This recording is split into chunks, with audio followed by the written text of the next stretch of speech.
Hey, what's going on? It's me, Sean. So this is going to be a very quick video, a little bit about my background, and I'm going to give you a synopsis or encapsulation of microcosmic source of kind of who I am. So I was 18 years old, and dinosaurs were still on the planet, and the pterodactyls continuously ran after me. Anyway, maybe I'll edit that out. So I was 18 years old. I was trying to get in the Navy, and the recruiter said, "You know, we need ID from you. We need passport because I was still underage, or birth certificate." So when the Navy recruiter, went to get my, I keep wanting to say passport,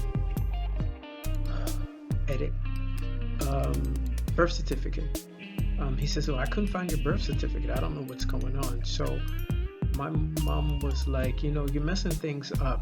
You need to tell me what you need, and I'll take care of it for you." So I said, "Well, I need my birth certificate to get in the Navy." She already knew that I was trying to get in the Navy. So she sat down with me and she says, "You know, um, I kind of don't even remember how the conversation really began, the words out of her mouth. And I want to say that my mom had passed. She passed away in 2011.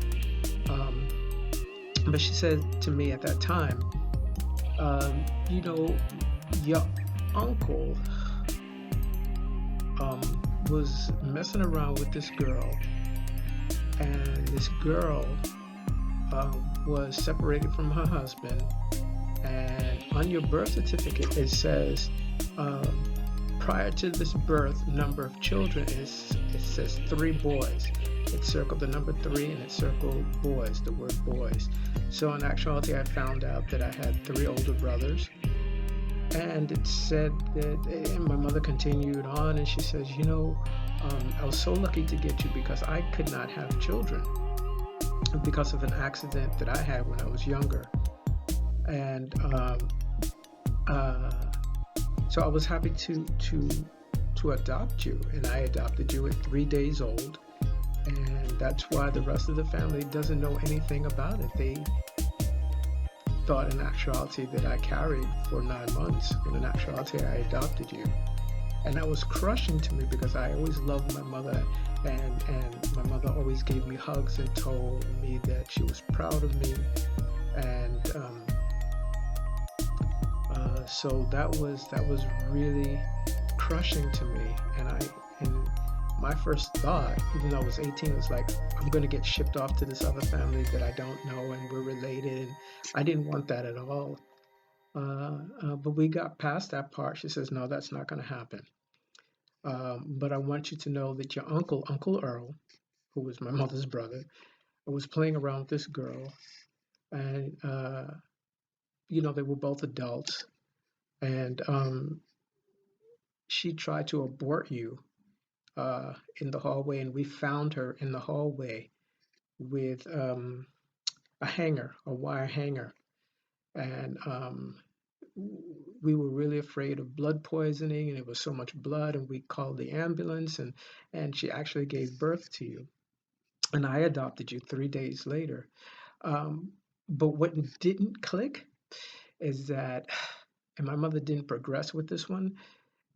No fault to my mother at all. It's a traumatic thing to bring up and to live through for my mom and stuff like that. And she said that, you know, it's a great possibility that your Uncle Earl is really your father. And I'm very good with delayed reactions. Whether it was an exam in high school or college or a traumatic event, I've always somehow uh, placed things so I don't deal with it right away. So I have delayed reactions of things. So I didn't think anything of it. But the next day when I went to work, I was having all day at work. I was having an out of body experience. Just the whole day, I felt like I wasn't me, and looking down on myself, which was the out of body experience. And then, I told my mother about that, and she stated that within her family they were very clairvoyant, and she didn't like it, she didn't use it, she was afraid of it, and it's a great possibility. But somehow through osmosis, I probably have psychic abilities, but I never play on it, and I'm afraid of it. I never use it, not interested in it. And it occurs. It occurs quite frequently, and that's all I'll say about that. But so my uncle was really my dad. So that's the thing that I wanted to make this video about, and I thought about it for like 24 hours because this channel means a lot to me. It's not just a way for me to act silly or to be a ham or to make money or any, and I don't make any money. It's for me, it's art. I love making videos because it's my artistic expression. Besides classical music, which I used to compose, I don't do that anymore. So I have video, and I try to give everybody the best of what I've researched and what I know, and now what I'm living through, and what I have lived through in the past. So that's it for today's vlog. I told you it was going to be very short, and so that's it. I hope everybody has a great day, and I'll see you again real soon.